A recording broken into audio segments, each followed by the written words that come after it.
சுத்தி அத்தனை சதிகள். அதுல முக்கியமான சதி என்ன தெரியுமா? இத பாரு, ஒண்ணு நீ இல்லனா நான் இல்லனா நீ, நீ இல்லனா நான். நமக்குள்ள வேற எவனும் நடுவுல வந்துடக்கூடாது. நாம 2 பேரால மட்டும்தான் மக்களை ஈஸியா ஏமாத்த முடியும். இந்த விஜய் வந்ததுனால நமக்கு பொழப்பே போச்சு. மக்கள் வேற அவனை தான் நம்புறாங்க.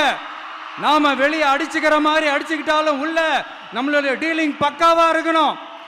மக்களோட ஃபீலிங்ஸை பத்திலாம் நமக்கு கவலை இல்லை. நமக்கு டீலிங் தான் முக்கியம். மாத்தி மாத்தி ஆட்சிக்கு வந்துடலாம்னு நினைச்சோம், ஆனா அது நடக்காது போல் இருக்கு. அதனால நீ என்ன பண்ற? எஸ்ஓபின்னு போட்டு ஒரு பக்கம் அவனை தடுத்துரு, இன்னொரு பக்கம் அவன் மேல பழி மேல பழி மேல பழி போட்டு நானும் தடுத்துடுறேன். என்ன ஓகேவா? டீலிங் ஓகேவா? Over over.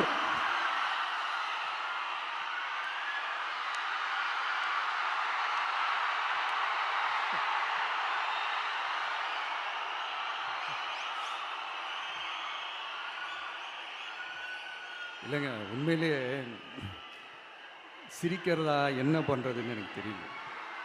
உண்மையிலே இப்படி தான் இருக்கு அவங்க டீலிங்லாம்.